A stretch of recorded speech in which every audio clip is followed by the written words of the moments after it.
Une heure de dessin animé en français. La laitière.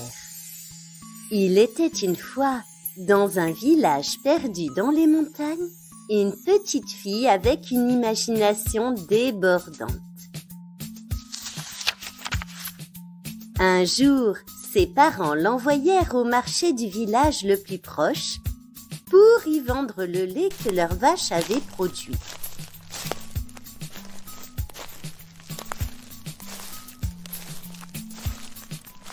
La fillette aimait beaucoup rêver, et comme le chemin jusqu'au village était assez long, elle laissait courir son imagination et échafaudait 1000 projets.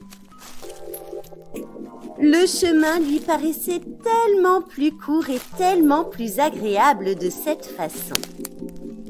Elle s'arrêta un moment et pensa: « Si je vends ce lait, avec l'argent obtenu, j'achèterai un panier rempli de beaux œufs.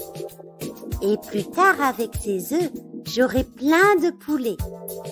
Cela sera gai de les entendre au printemps. »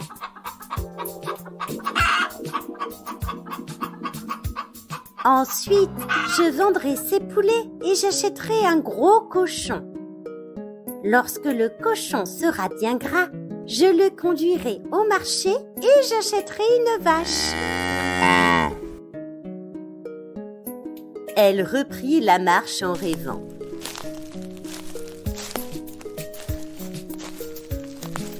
Attention, une grosse pierre au milieu du chemin. Et patatras! Elle trébucha et toute la cruche de lait se déversa au sol. Pauvre laitière, tous ses projets s'envolèrent. Adieu les œufs, le cochon et la vache.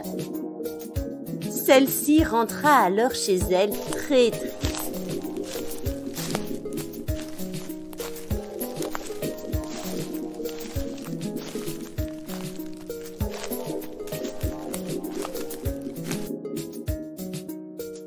Et le lendemain, elle reprit le chemin avec une nouvelle cruche de lait dans son sac.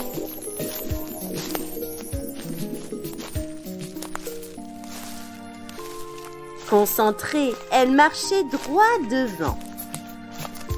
Arrivée au marché, elle vendit son lait en quelques minutes.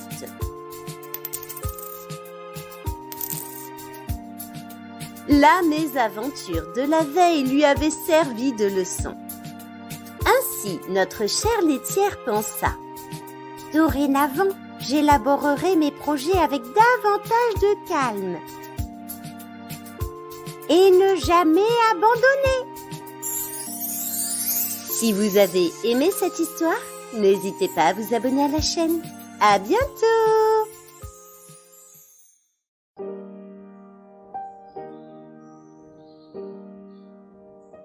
Pierre et le loup.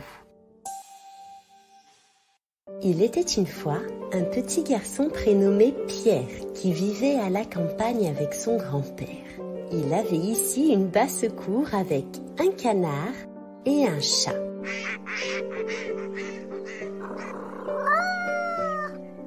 Son grand-père avait pour habitude de toujours fermer les portes et fenêtres de la maison ainsi que le portail, car le loup rôdait dans la forêt.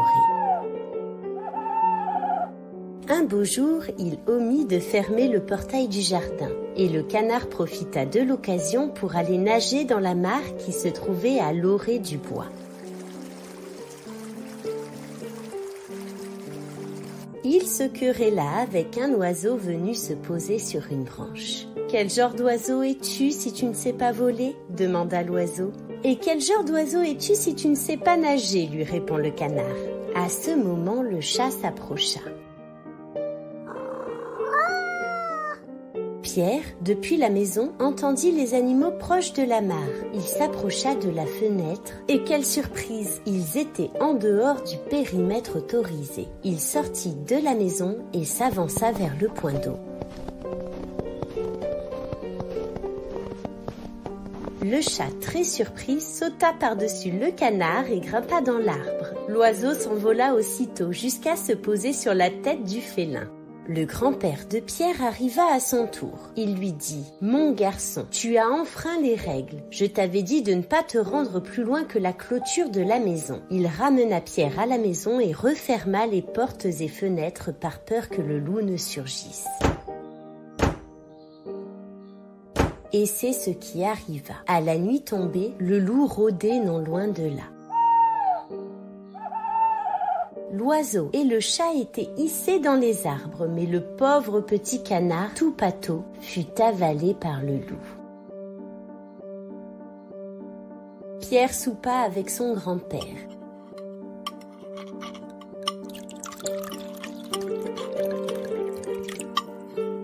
Puis, il attendit que celui-ci parte se coucher. Le petit garçon s'assura bien qu'il était endormi.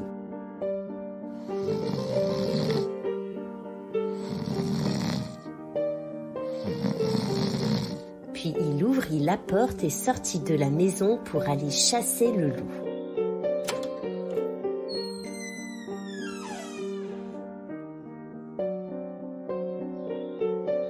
Il installa au pied de l'arbre un piège à loup, accompagné de cordages qui l'aideraient à le capturer. Une fois dans l'arbre, Pierre demanda à l'oiseau s'il pouvait attirer le loup. L'oiseau partit en quête du grand méchant loup. Il vola autour de la tête de celui-ci pour attirer son attention. Pierre attendit patiemment que le loup ne s'approche. Et une fois les 4 pattes dans le piège, il tira la corde pour le capturer. Le loup bondissait, mais il lui était impossible de sortir du tissu. Tout à coup, Pierre entendit des bruits de pas s'avancer. Des promeneurs sortaient de la forêt. L'oiseau s'envola leur dire qu'un loup s'y trouvait. Ces derniers coururent alors aider Pierre, mais celui-ci l'avait déjà capturé.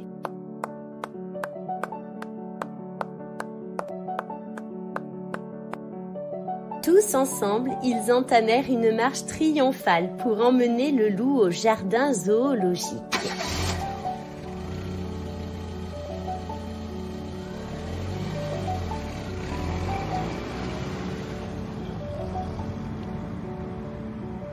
Puis, ils organisèrent une grande fête finale de grand dénouement heureux.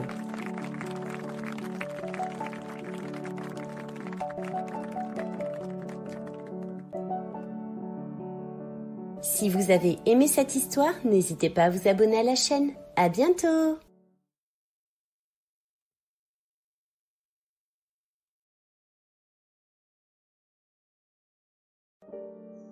Le loup et les 7 chevreaux. Il était une fois une vieille chèvre qui avait 7 chevreaux et les aimait comme chaque mère aime ses enfants. Un jour, elle voulut aller dans la forêt pour rapporter quelque chose à manger. Elle les rassembla tous les 7 et leur dit « Je dois aller dans la forêt, mes chers enfants. Faites attention au loup. S'il arrivait à rentrer dans la maison, il vous mangerait tout cru. Ce bandit sait jouer la comédie, mais il a une voix rauque et des pattes noires. C'est ainsi que vous le reconnaîtrez. » « Ne t'inquiète pas, maman, nous ferons attention, » répondirent les chevreaux, et la vieille chèvre s'en alla. Mais le loup rôdait non loin de là. Il frappa à la porte. « Ouvrez la porte, mes chers enfants, votre mère est là et vous a apporté quelque chose. » Mais les chevreaux reconnurent le loup à sa voix rude. « Nous ne t'ouvrirons pas, » cria l'un d'eux. « Tu n'es pas notre maman. Notre maman a une voix douce et agréable et ta voix est rauque. Tu es un loup. » Le loup partit chez le marchand.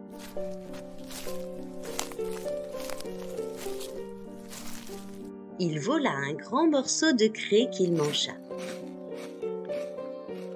Il revint ensuite vers la maison et frappa à nouveau. « Ouvrez la porte, mes chers enfants. Votre maman est de retour et vous a apporté pour chacun de vous un petit quelque chose. » Mais tout en parlant, il posa sa patte noire sur la fenêtre. Oh non! Les chevreaux l'aperçurent et crièrent. « Nous ne t'ouvrirons pas! Notre maman n'a pas les pattes noires comme toi! Tu es un loup !» Et le loup courut chez le marchand volé de la farine. Pour la 3e fois, le loup arriva à la porte de la petite maison et frappa. « Ouvrez la porte, mes chers petits. Maman est de retour de la forêt et vous a apporté quelque chose. » Le loup posa sa patte blanche sur le rebord de la fenêtre. « C'est maman! C'est maman !»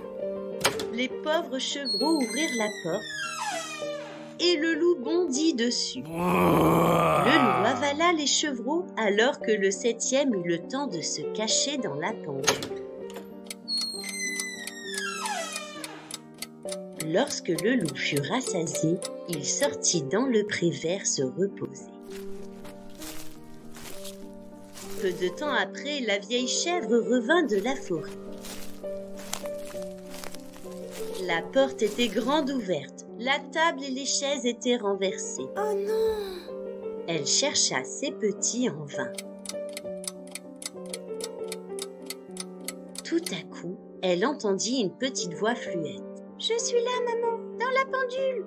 Le chevreau lui raconta que le loup était venu et qu'il avait mangé tous ses frères et sœurs.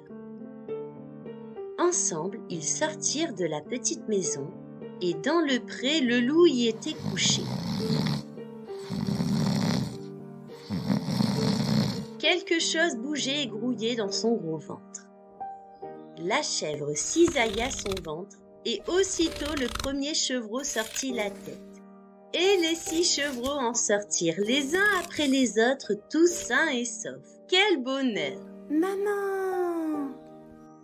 La vieille chèvre dit « Allez les enfants, apportez des pierres aussi grosses que possible. Nous les fourrerons dans le ventre de cette vilaine bête tant qu'elle est encore couchée et endormie. » Ils farcirent ainsi le ventre du loup jusqu'à ce qu'il soit plein. La vieille chèvre le recousit aussi vite. Quand il se réveilla enfin, il se leva et comme les pierres lui pesaient dans l'estomac, il eut très soif. Il s'approcha de l'eau et y tomba. Les 7 chevreaux et leur maman n'eurent plus jamais rien à craindre du grand méchant loup. Si vous avez aimé cette histoire, n'hésitez pas à vous abonner à la chaîne. À bientôt!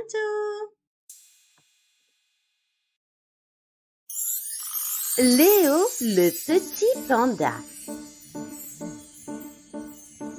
Il était une fois, très loin dans la forêt, un petit panda nommé Léo qui habitait avec sa maman.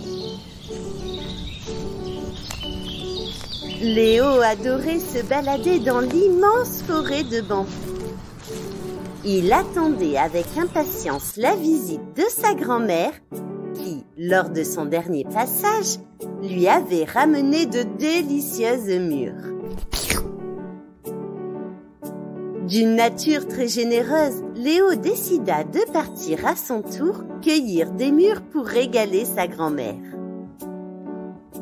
Sa maman le mit en garde. « Fais attention aux serpents, Léo. Ils sont de la même couleur violette que ses fruits et ont fort mauvais caractère. » Léo s'avança dans la forêt.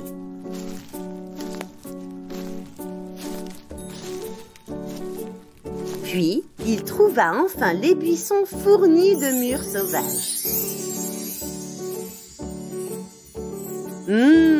Elles avaient l'air bonnes et juteuses. Il remplit 2 beaux paniers lorsque tout à coup, un serpent sortit du feuillage.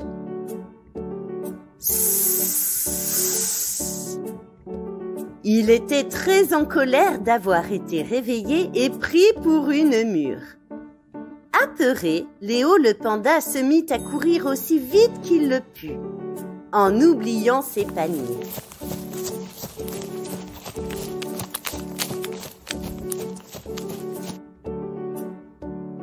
Arrivé à sa maison, sa grand-mère était déjà là, assise à table à boire le thé.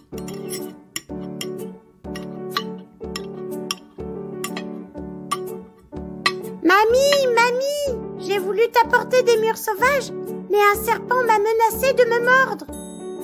Du calme, Léo. Retournons-y et montre-moi l'endroit où tu as laissé tes paniers, lui dit sa maman calmement. Tous deux partirent en direction des paniers laissés à l'abandon.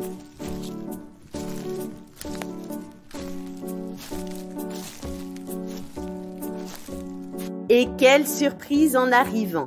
Un des paniers était vide. Tout à coup, un bruit se fit entendre. Léo et sa maman écartèrent les feuillages. Un petit ours était en train de dévorer les délicieux fruits cueillis par Léo. Pas de panique, le petit ours, pour se faire pardonner, offrit un énorme pot de miel à Léo et sa maman. Oh, grand-mère va être trop contente, elle adore le miel. Tout était bien qui finissait bien. Si vous avez aimé cette histoire, n'hésitez pas à vous abonner à la chaîne. À bientôt! Le loup et la lune de miel. Il était une fois un loup qui habitait en forêt. Le loup avait très faim, une faim de loup. Même en flairant dans les champs, il ne trouvait rien à se mettre sous la dent. Pas le moindre agneau, pas la moindre chevrette, pas le moindre petit chaperon rouge. Mais alors qu'il se promenait, le renard vint à passer. « Approche un peu !» lui dit le loup. Le renard s'approcha. Puis il lui répondit. « Tu as faim? Ce n'est pas la nourriture qui manque. Mes os de renard sont vieux et durs. Suis-moi et je te promets que tu vas te régaler. » Le loup flairait le piège. Mais les bonnes paroles du renard lui avaient mis l'eau à la bouche. « Très bien, lui dit-il, je vais te suivre, mais méfie-toi. Si tu cherches à me tromper, je ne ferai de toi qu'une bouchée. » Je vais te dire mon secret, lui souffla le renard. La lune que tu vois dans le ciel est un énorme gâteau de miel. Les étoiles qui brillent au-dessus de nos têtes sont en fait de grosses abeilles. Ce sont elles qui le fabriquent et je n'en connais pas de plus délicieux. Tu y as donc goûté ? Lui demanda le loup. Bien sûr. Pourquoi crois-tu que certaines nuits, on n'en voit qu'un seul quartier? C'est tout bonnement parce que j'ai mangé le reste. Et les abeilles du ciel se hâtent de le reformer. Le loup affamé contemplait la lune dorée qui brillait dans le ciel. Elle était pleine, le gâteau était entier, et au fond de ses yeux, il ne voyait plus une lune, mais un énorme gâteau de miel, doré et sucré à souhait. « Mais comment fais-tu pour l'atteindre ?» demanda-t-il au renard, les yeux perdus dans le vague. « C'est bien là mon secret. Suis-moi. » Le renard l'amena jusqu'à la maison du fermier. Le vieux monsieur dormait paisiblement.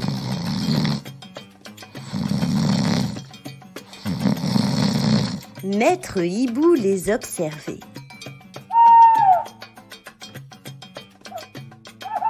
Là, ils avancèrent vers la grande échelle qui était contre la grange. Je vais grimper et en manger un quartier. Après, ce sera ton tour, lui dit le renard. Le loup était bien trop affamé pour attendre. Pas question, cria-t-il. Je passe le premier. Le loup grimpa avec agilité. il n'y avait plus dans son regard qu'un énorme gâteau de miel qui brillait. Quand il fut tout en haut, le loup se plaça sur un nuage. Et c'est à ce moment-là que le renard retira l'échelle. Le loup, pris au piège, hurlait de colère. Le renard fit un clin d'œil à la lune et repartit tout content. Voilà pourquoi aucun autre loup n'a jamais cherché à dévorer un renard. Méfiance, ce sont des bêtes trop malines qui finissent toujours par vous rouler dans la farine. Si vous avez aimé cette histoire, n'hésitez pas à vous abonner à la chaîne. À bientôt! Le secret des œufs de Pâques. Il était une fois un pays tranquille où se tenait chaque mercredi un grand marché. Tous les marchands se réunissaient pour vendre leurs meilleurs produits. Il y avait là le boulanger avec ses brioches et ses baguettes, ou encore le fermier qui venait proposer ses œufs. La nature elle-même participait à l'événement. Les papillons déployaient leurs ailes et les fleurs leurs pétales.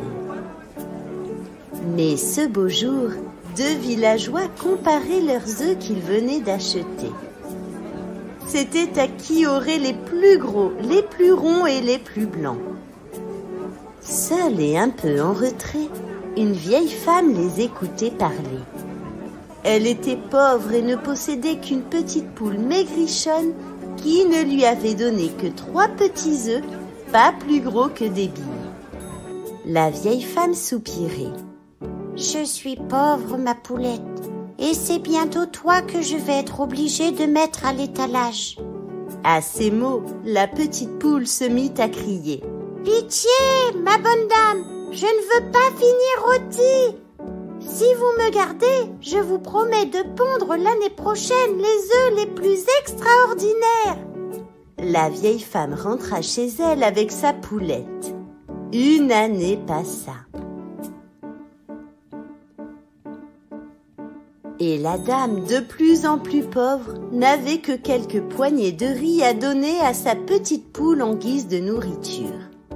La petite poule alla se cacher dans un champ pour pleurer.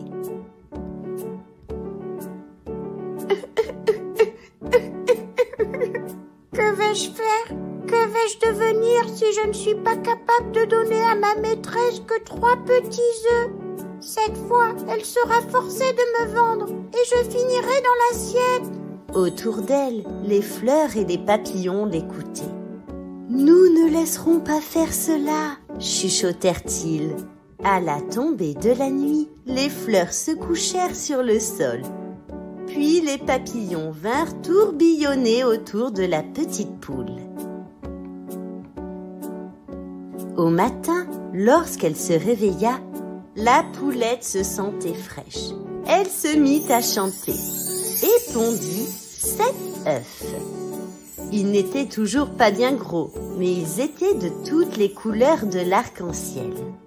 Toute heureuse, la petite poule courut chercher sa maîtresse. Celle-ci examina les œufs. « Tu as tenu ta promesse. Ce sont bien les œufs les plus extraordinaires que l'on puisse voir. J'ai eu raison de ne pas te vendre. » Le jour du marché, les œufs de la vieille femme attirèrent les curieux. On se bousculait pour les acheter et la pauvre fermière récolta plus de pièces d'argent qu'elle n'en avait jamais vues dans sa vie. Depuis ce jour, dans tout le pays, les gens essayaient de copier les œufs de la vieille dame en peignant et décorant les leurs. Mais ils ne réussirent jamais à les égaler en couleur et en délicatesse. La petite poule, aidée par les fleurs des champs et les papillons, gardait bien leur secret. C'est ainsi que lorsque s'annonce le printemps, on prend l'habitude de décorer les œufs. Si vous avez aimé cette histoire, n'hésitez pas à vous abonner à la chaîne. À bientôt! Les enfants et le tigre perdu. Il était une fois, très loin, dans un pays où il n'y a pas de ville, une immense forêt où règne calme, joie et nature. Dans une prairie bordée par un ruisseau, quelques enfants s'amusaient autour d'un feu. Souvent, les enfants apercevaient au loin les silhouettes des tigres qui se promenaient. Mais un jour, un petit tigre blanc s'approcha un peu plus que d'habitude des enfants.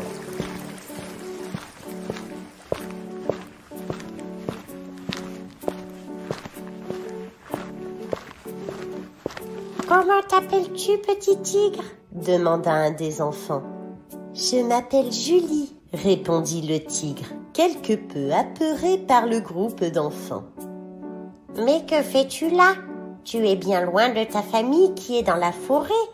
demanda Laurent, le plus courageux des enfants. « Je me promenais avec ma maman et mon papa tigre, regardant les jolis arbres et reniflant les odeurs des fleurs, quand soudain je les ai perdus. Je suis un peu triste et je me sens seule. Pouvez-vous m'aider à retrouver ma famille ?» continua Julie. Les enfants du groupe se regardèrent. Ils commencèrent à discuter à voix basse.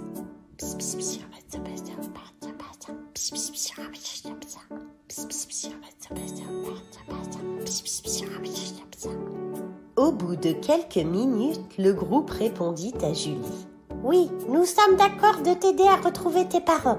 Mais il faut que tu nous dises d'où tu viens pour que nous puissions t'aider. » « Merci beaucoup les enfants. Je viens d'une petite clairière derrière la colline. Il faut passer par un labyrinthe magique pour y arriver, » répliqua Julie. Ce que les enfants ne savaient pas, c'est que le labyrinthe était en fait un passage entre le monde des hommes et celui des animaux.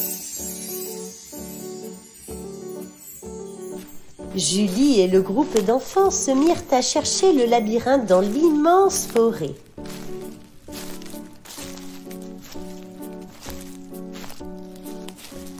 Après des heures de recherche, ils arrivèrent enfin devant l'entrée.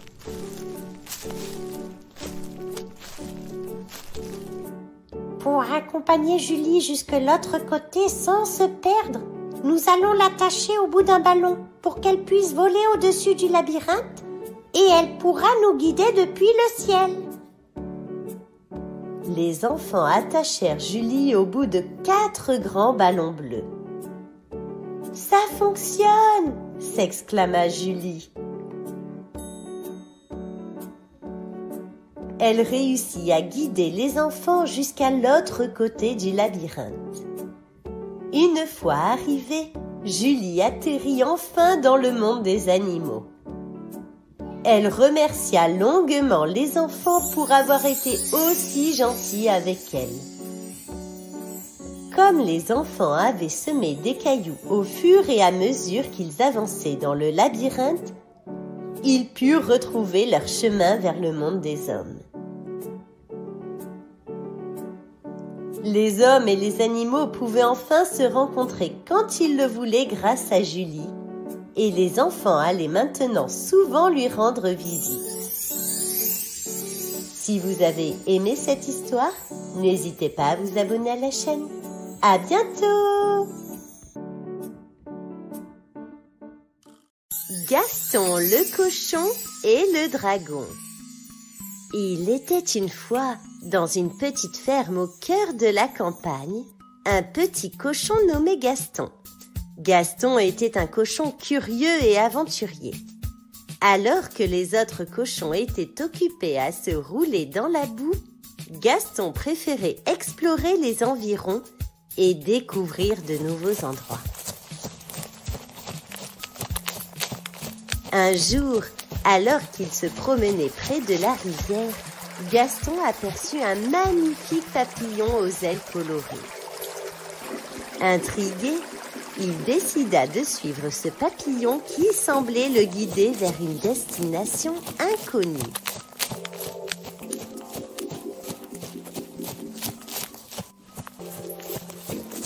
Le papillon virevoltait de fleur en fleur. Finalement, après une longue marche, Gaston arriva à l'orée d'une forêt mystérieuse.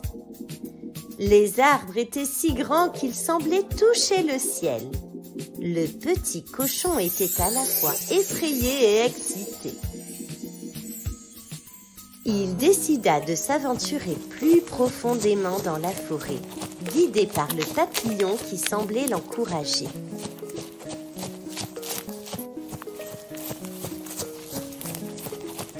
Alors que Gaston avançait prudemment entre les arbres, il entendit du bruit provenant d'une clairière. Intrigué, il s'approcha discrètement pour voir ce qu'il se passait. Et là, il découvrit un groupe d'animaux qui étaient en train de tenir une réunion secrète. Ils se réunissaient pour discuter d'un problème qui affectait tous les animaux. Un terrible dragon faisait régner la terreur et s'appropriait les réserves de nourriture. Gaston leur dit: Nous pouvons mettre en place un plan pour détourner l'attention du dragon et sauver les réserves de nourriture. Gaston, avec son assurance grandissante, marchait fièrement jusqu'à l'entrée de la grotte du dragon.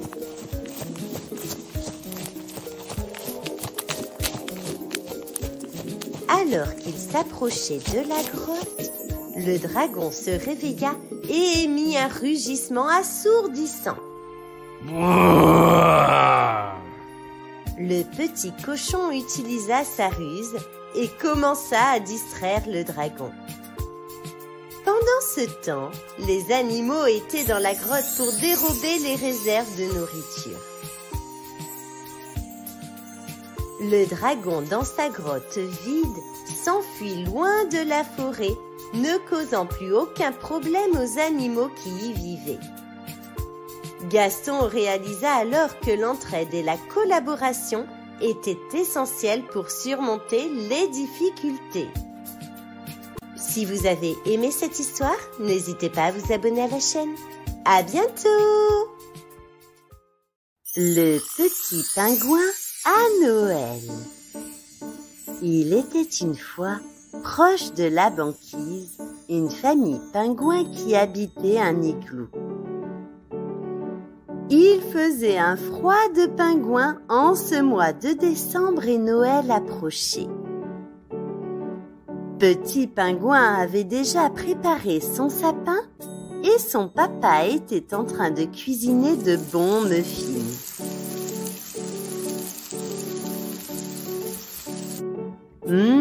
Que ça a l'air bon! Mais le petit pingouin était un peu inquiet, car il avait appris que la nuit de Noël, on devait poser ses chaussons au pied de la cheminée. Or, il n'y avait pas de cheminée dans son igloo. Il alla se coucher bien pensif.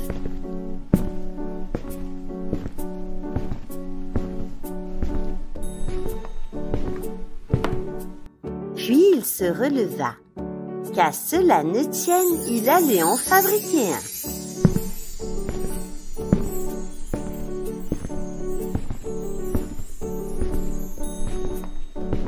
Petit pingouin commença à rassembler de gros blocs de glace.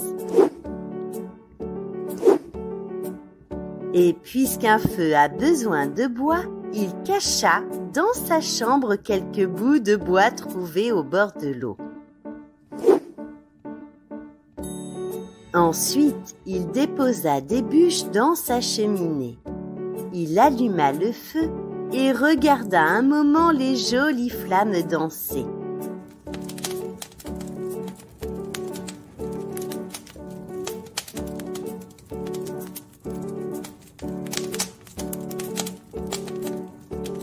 Et il retourna se coucher.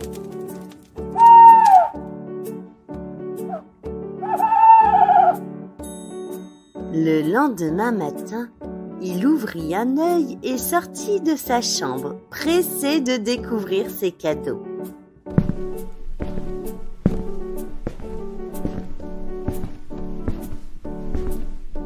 mais pas le moindre cadeau sous le sapin. Il n'y avait pas de chaussons non plus, ni de cheminée. À la place, il y avait une énorme flaque d'eau. Mais si tu me l'avais demandé, je te l'aurais dit que la glace ça fond, lui confia son papa.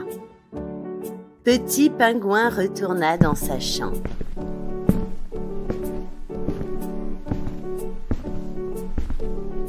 À coup sûr, l'eau avait avalé ses cadeaux en même temps que ses chaussons. Son cœur fit soudain un bond dans sa poitrine. Au pied de son lit, un magnifique paquet l'attendait, qu'il n'avait pas remarqué en se réveillant. Il l'ouvrit. « Papa, maman, regardez, c'est un énorme bateau de collection !» Si vous avez aimé cette histoire, n'hésitez pas à vous abonner à la chaîne. À bientôt!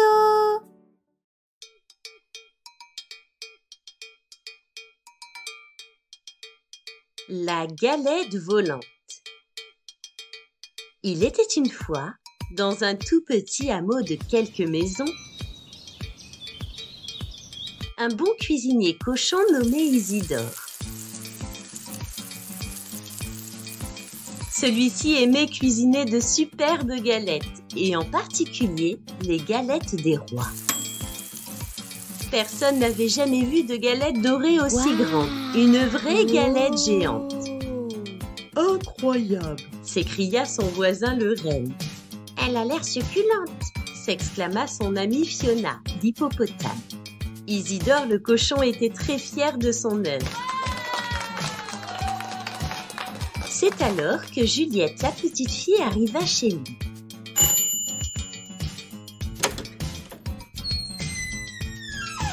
Elle était tout aussi surprise.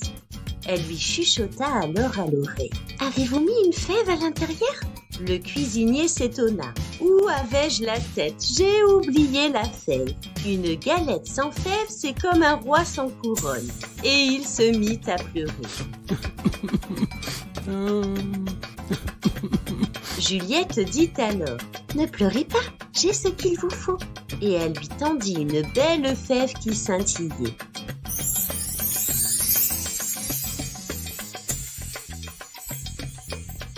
Juliette ne se souvenait plus très bien d'où venait cette fève, mais aucune importance. Aussitôt dit, aussitôt fait. La petite fille plaça la fève à l'intérieur de l'énorme galette. Les 4 amis s'attablèrent tout autour de l'énorme gâteau.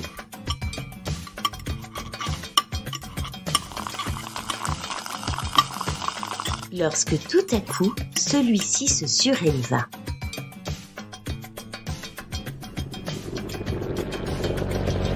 Avez-vous mis un gros moteur dans votre galette? S'étonna Fiona. La galette se souleva encore un peu plus. Serait-ce un hélicoptère? Demanda son voisin le renne. Le cuisinier restait stoïque. Il ne comprenait absolument pas ce qu'il se passait. Soudain, la galette s'éleva encore un peu plus.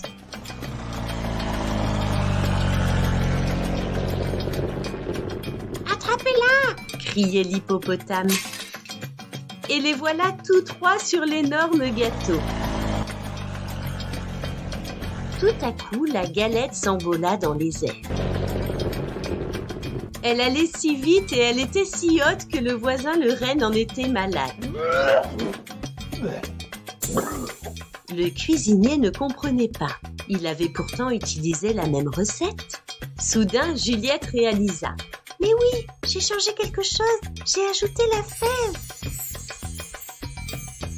Et la voilà commençant à grignoter la galette pour trouver celle-ci.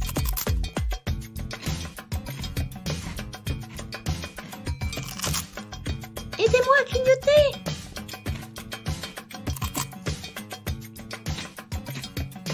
Alors, le voisin et Fiona se mirent à grignoter l'énorme gâteau.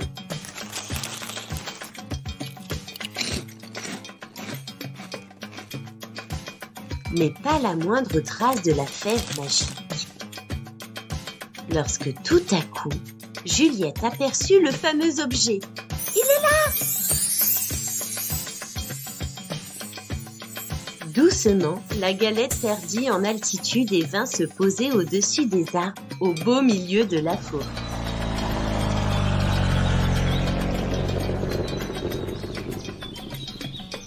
Juliette descendit sur la terre ferme.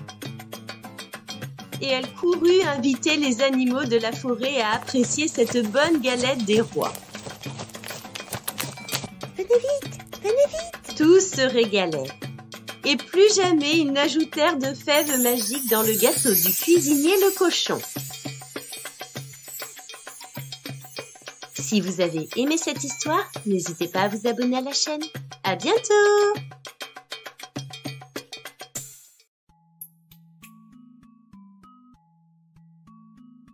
L'éléphant et l'écureuil. Il était une fois, dans une forêt tropicale, un éléphant qui habitait proche d'un étang. Il passait ses journées dans l'eau à barboter et il adorait ça. Il y avait à 2 pas de chez lui un petit écureuil qui habitait dans un arbre. Celui-ci aimait cuisiner des gâteaux faits de noisettes qu'il cueillait en forêt.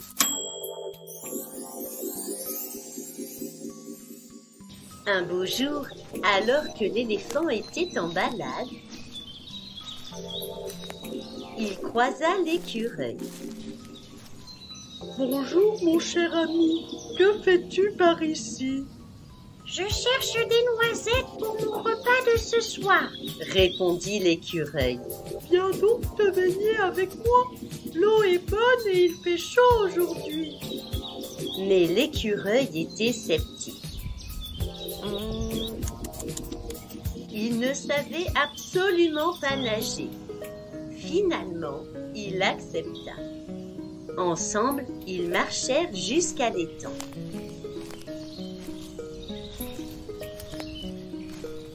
L'éléphant lui dit « Écoute-moi, cher ami, nous allons nous baigner et je te porterai sur ma trompe. » L'écureuil hésita un moment. Puis, se sentant forcé, il accompagna le pachyderme dans l'eau. Même sur sa trompe, il n'était pas à l'aise du tout. Il tremblait comme une feuille. Oh, j'ai peur! Une fois leur baignade finie, les 2 amis se séparèrent. L'écureuil rentra chez lui.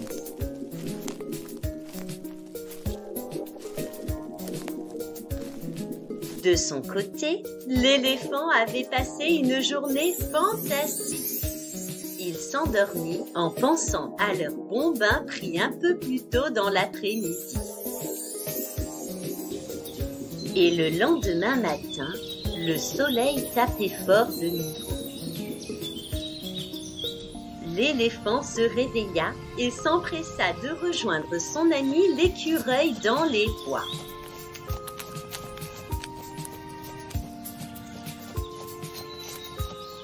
Bonjour mon ami, viens-tu te baigner avec moi ce midi? L'écureuil était assez surpris.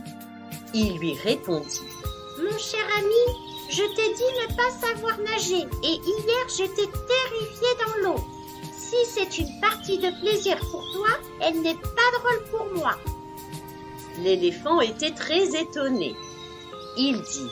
Tout ce que je voulais, c'était jouer avec toi et être ton ami. Alors l'écureuil dit. Ce que tu aimes n'est pas forcément ce que j'aime. Alors, je t'en prie mon ami, laisse-moi seul maintenant. Et le rongeur tourna les talons. L'éléphant rentra chez lui. Il se baigna toute l'après-midi, mais restait bien pensif. Et soudainement, il sortit de l'eau et courut en direction de la maison de l'écureuil. Il frappa à sa porte, mais personne ne répondit. Il chercha en forêt. En chemin, il trouva de belles noisettes qu'il ramassa à son ami pour lui faire plaisir. Et lorsqu'il le trouva enfin, il lui remit son trésor. L'écureuil était si heureux de ce cadeau. Oh oui, oui! L'éléphant avait compris une chose. Tout le monde est différent. Il faut juste savoir partager les centres d'intérêt pour que chacun soit heureux. Si vous avez aimé cette histoire, n'hésitez pas à vous abonner à la chaîne. À bientôt!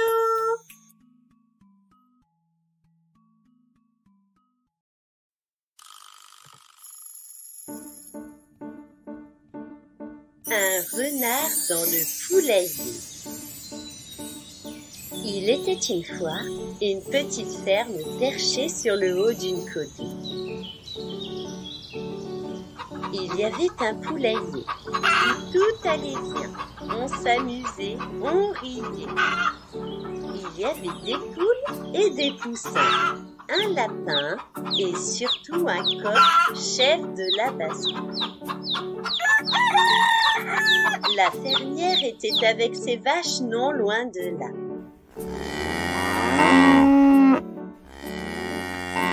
Le fermier semait du blé dans le champ juste à côté. Et personne ne pensait au renard qui s'approchait sur le sentier. Un renard très affamé. Il passa devant la fermière sans être vu.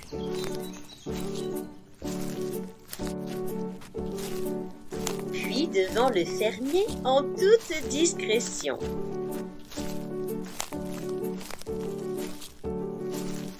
Arrivé non loin du poulailler, il dit « Les fermiers ne m'ont pas vu, je vais me régaler !»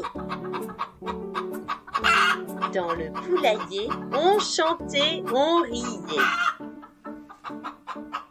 Les poussins piaillaient.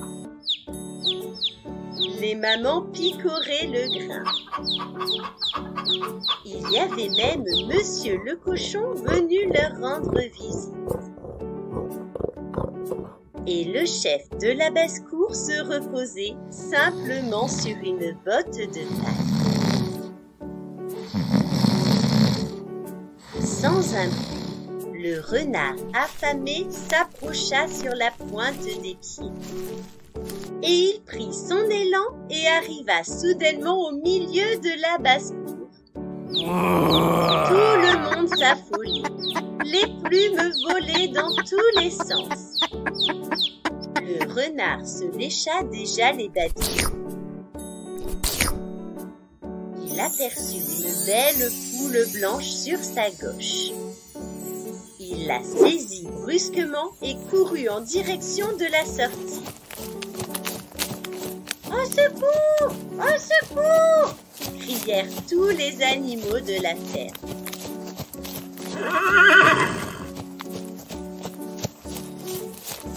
Le renard qui avait attrapé la poule était déjà loin. Mais le fermier qui travaillait la terre fut alerté par les bruits d'animaux. En levant les yeux, il vit passer le renard avec sa poule. Oh non! Il se saisit aussitôt d'un bâton et s'élança à sa poursuite. Le renard hésitait un peu. Mais il avait si peur du bâton qu'il lâcha la poule et s'enfonça dans la forêt. Finalement, le fermier récupéra l'animal et la ramena au poulailler. Tous les animaux de la ferme étaient si heureux de la retrouver.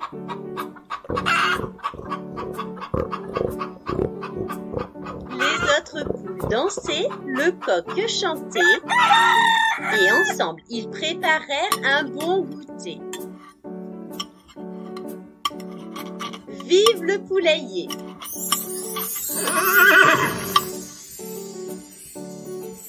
Si vous avez aimé cette histoire, n'hésitez pas à vous abonner à la chaîne.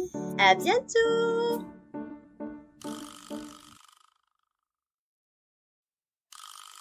Léon et le loup. Il était une fois un cochon nommé Léon qui habitait avec sa maman. Et en ce premier jour d'automne, alors que les feuilles des arbres commençaient à tomber, sa maman envoya Léon le cochon cueillir des champignons dans la forêt.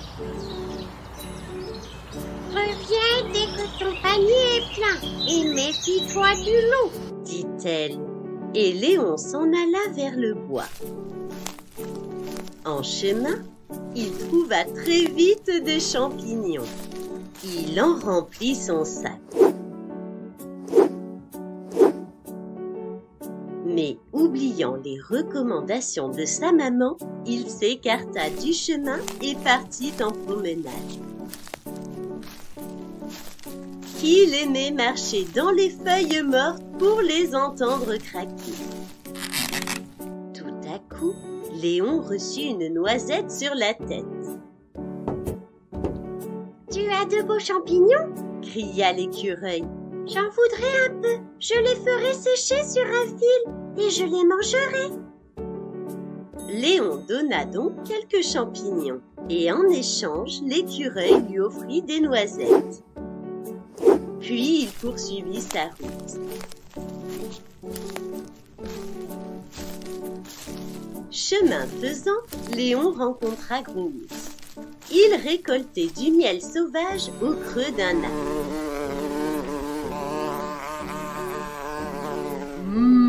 Tes champignons ont l'air délicieux. Tu peux m'en échanger contre un pot de miel? Demanda-t-il. Aussitôt dit, aussitôt fait. Et Léon reprit sa route. En passant proche d'un buisson, il entendit du bruit. Il écarta les feuillages et vit un blaireau avec des châtaignes. Blaireau offrit des châtaignes à Léon, qui lui donna des champignons.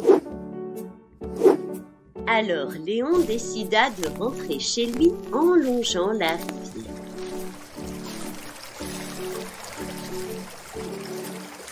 À ce moment, un inconnu couvert d'un chapeau s'avança. « Ah, j'ai mal partout, je n'y vois plus, je suis si vieux. Petit cochon, aide-moi à traverser la rivière. » Léon, peu méfiant, s'approcha du vieil animal. Soudain, l'inconnu se jeta sur lui et le mit dans un sac. « Ha ha ha, tu aurais dû te méfier de moi, petit cochon.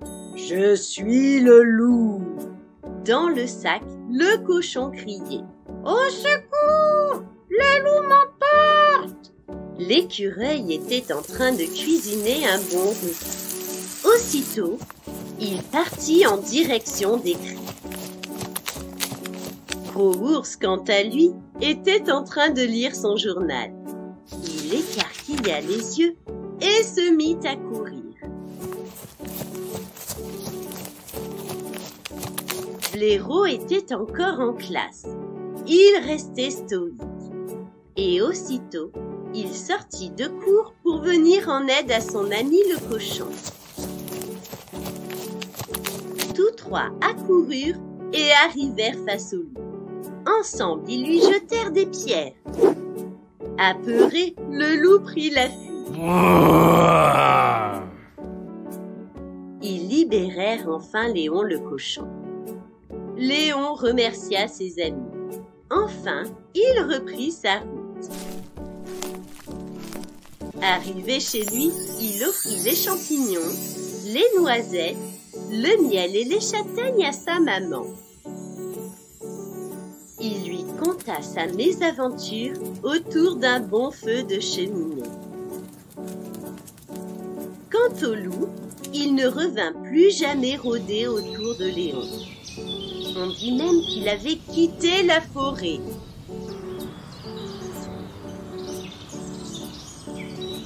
Si vous avez aimé cette histoire, n'hésitez pas à vous abonner à la chaîne.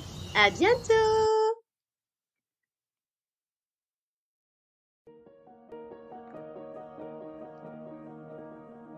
La naissance d'Isidore le dinosaure. Mais qu'y avait-il là, au beau milieu du pré vert, ce matin-là? Oh, un énorme œuf, comme on n'en a jamais vu.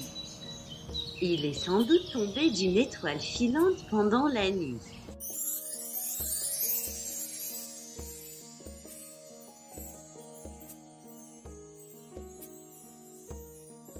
Aussitôt, Rikiki le Ouistiti sauta du haut de son arbre.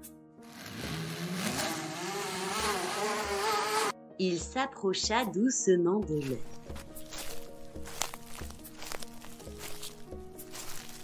Perché en haut d'un rocher, Alama l'écureuil agitait sa longue queue touffue. Il s'écria « Attention Rikiki, c'est sans doute dangereux !» Mais le Ouistiti ne l'écoutait pas. Il tapota le sommet de l'œuf. « C'est bizarre, il y a quelqu'un là-dedans? Peut-être un éléphant ?» La coquille de l'œuf se fendit lentement. Inquiet, le Ouistiti s'enfuya en vitesse au sommet du sapin. «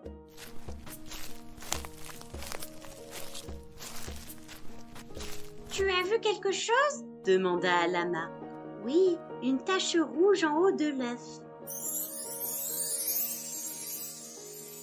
Soudain, la coquille éclata complètement. Et qu'est-ce qui en sort? Ça alors, un mini dinosaure. Un dinosaure rouge comme une cerise, rouge comme une tomate et rouge de la tête aux pattes. Le mini dinosaure ouvrit de grands yeux. Il ne comprenait pas vraiment ce qu'il faisait là, au milieu d'un pré vert. Le Ouistiti s'avança. Quelle drôle de fraise avec des pattes, se moqua-t-il. Une fraise avec une longue queue, s'exclama Alama l'écureuil. Le petit dinosaure leva la tête et sourit. Maman? Bien sûr que non, répondit Alama, mais nous pouvons être tes amis. À partir de ce jour, ils devinrent inséparables. Ensemble, ils faisaient la cuisine. Isidore, mets un peu plus de sucre dans le gâteau à la fraise. Que c'est bon! Ensemble, ils jouaient à la balle. À moi le ballon, Isidore! Et ensemble, ils dansaient toute la journée. J'adore cette chanson! Et en quelques semaines, Isidore grossit, jusqu'à devenir aussi gros qu'un buisson, plus gros qu'un éléphant et plus haut qu'une maison. Un vrai dinosaure géant. « En route !» s'écria Isidore. Sa voix résonnait comme un coup de tonnerre. Mais ses deux amis n'eurent jamais peur de lui. Ensemble, ils parcouraient forêts et prairies, traversaient lacs et rivières.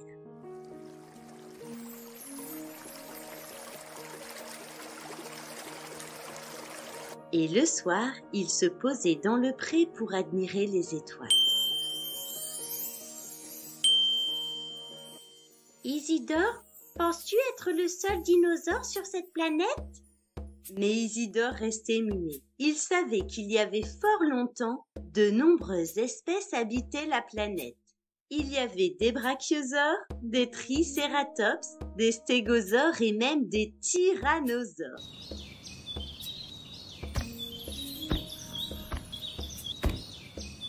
Et les trois compères se mirent à rêver de pouvoir un jour retrouver d'autres espèces et former ainsi une grande famille. Si vous avez aimé cette histoire, n'hésitez pas à vous abonner à la chaîne. À bientôt! Toto le dino. Il était une fois, dans une vallée verdoyante, un petit tricératops nommé Toto. Toto était un dinosaure très curieux, toujours en quête d'aventure. Un jour, alors qu'il se promenait près d'un étang, il entendit un bruit étrange. Intrigué, il s'approcha lentement. « Bonjour, petit tricératops. » Un énorme diplodocus s'approchait lentement. « Tu es bien courageux de t'approcher ainsi. Je suis Dina, le diplodocus. Que fais-tu par ici ?» Toto, émerveillé par cette rencontre, répondit. « Je m'appelle Toto et je suis juste en train de me promener. Que fais-tu dans cet étang, Dina ?» Dina expliqua à Toto qu'elle aimait venir se rafraîchir dans l'eau et observer les poissons nager.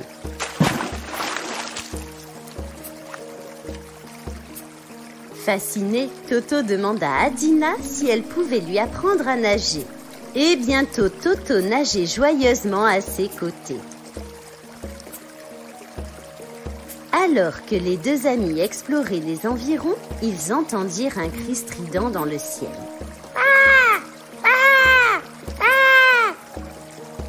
Levant les yeux, ils virent un ptérodactyle voler en cercle au-dessus d'eux. Intrigué, Toto cria « Bonjour là-haut, qui es-tu » Le ptérodactyle se posa près de Toto. « Salut Toto, je suis Pipo le ptérodactyle. J'aime voler et voir le monde d'en haut. Veux-tu essayer de voler avec moi ?» Toto, excité à l'idée de voler, accepta avec enthousiasme. Mais comme Toto n'avait pas d'aile, il lui construisit une montgolfière pour qu'il puisse voler en toute sécurité. Ensemble, ils s'envolèrent dans le ciel, survolant la vallée en découvrant des paysages magnifiques. Mais tout à coup, un énorme bruit retentit dans la vallée. Toto, Dina et Pipo se précipitèrent vers la source du bruit et découvrirent une montagne volcanique en éruption. Paniqué, Toto demanda à ses amis ce qu'ils devaient faire. Dina proposa de se rendre à l'abri dans une grotte. Mais sur le chemin, ils rencontrèrent un stégosaure blessé par les rochers tombés du volcan. Sans hésiter, Toto, Dina et Pipo unirent leurs forces pour aider le stégosaure à se mettre à l'abri. Tous ensemble, ils entrèrent dans la grotte. La montagne volcanique se calma peu à peu. Toto, Dina, Pipo et le stégosaure se retrouvèrent pour célébrer leur victoire. Ils réalisèrent que c'était grâce à leur amitié, leur solidarité et leur courage qu'ils avaient surmonté cette épreuve. Toto comprit que même s'il était petit, il était capable de grandes choses lorsqu'il était entouré d'amis fidèles. La vallée était désormais en paix et les dinosaures vivaient en harmonie, prêts à affronter de nouvelles aventures. Si vous avez aimé cette histoire, n'hésitez pas à vous abonner à la chaîne. À bientôt!